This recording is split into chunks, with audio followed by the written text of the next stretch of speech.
John 11. The Raising of Lazarus. A man named Lazarus was sick. He lived in Bethany with his sisters, Mary and Martha. This is the Mary who later poured the expensive perfume on the Lord's feet and wiped them with her hair. Her brother, Lazarus, was sick. So the two sisters sent a message to Jesus telling him, "Lord, your dear friend is very sick." But when Jesus heard about it, he said, "Lazarus' sickness will not end in death. No, it happened for the glory of God, so that the Son of God will receive glory from this." So although Jesus loved Martha, Mary, and Lazarus, he stayed where he was for the next 2 days. Finally, he said to his disciples, "Let's go back to Judea." But his disciples objected. "Rabbi," they said, "only a few days ago, the people in Judea were trying to stone you. Are you going there again?" Jesus replied, "There are 12 hours of daylight every day. During the day people can walk safely. They can see because they have the light of this world. But at night there is danger of stumbling because they have no light." Then he said, "Our friend Lazarus has fallen asleep, but now I will go and wake him up."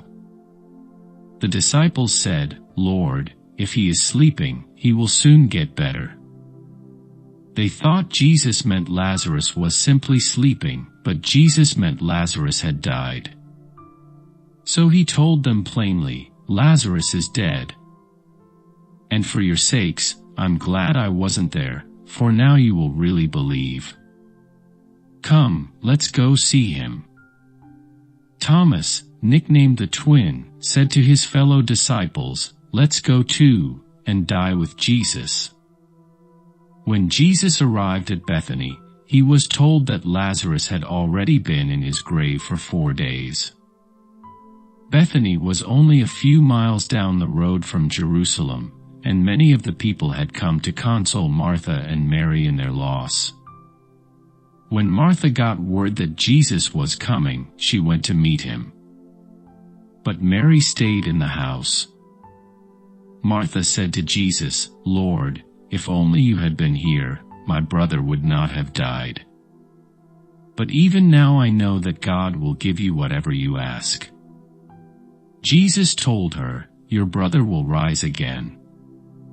"Yes," Martha said, "he will rise when everyone else rises, at the last day." Jesus told her, "I am the resurrection and the life. Anyone who believes in me will live, even after dying.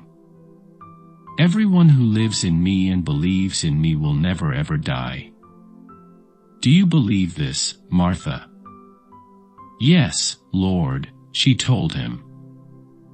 "I have always believed you are the Messiah, the Son of God, the one who has come into the world from God." Then she returned to Mary. She called Mary aside from the mourners and told her, "The teacher is here and wants to see you." So Mary immediately went to him. Jesus had stayed outside the village, at the place where Martha met him. When the people who were at the house consoling Mary saw her leave so hastily, they assumed she was going to Lazarus' grave to weep. So they followed her there. When Mary arrived and saw Jesus, she fell at his feet and said, "Lord, if only you had been here, my brother would not have died." When Jesus saw her weeping and saw the other people wailing with her, a deep anger welled up within him, and he was deeply troubled. "Where have you put him?" he asked them. They told him, "Lord, come and see." Then Jesus wept.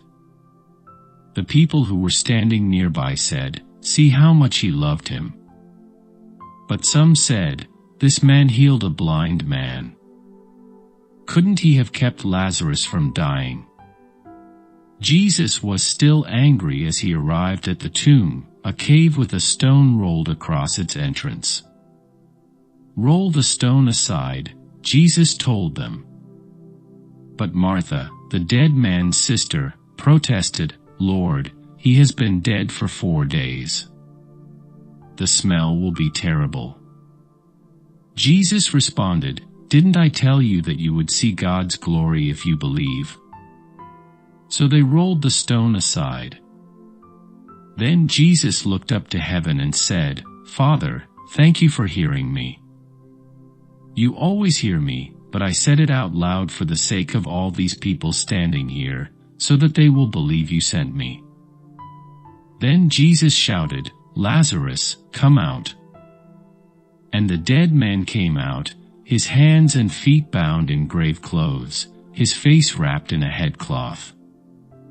Jesus told them, "Unwrap him and let him go." The plot to kill Jesus. Many of the people who were with Mary believed in Jesus when they saw this happen. But some went to the Pharisees and told them what Jesus had done. Then the leading priests and Pharisees called the high council together. "What are we going to do?" they asked each other. "This man certainly performs many miraculous signs. If we allow him to go on like this, soon everyone will believe in him. Then the Roman army will come and destroy both our temple and our nation."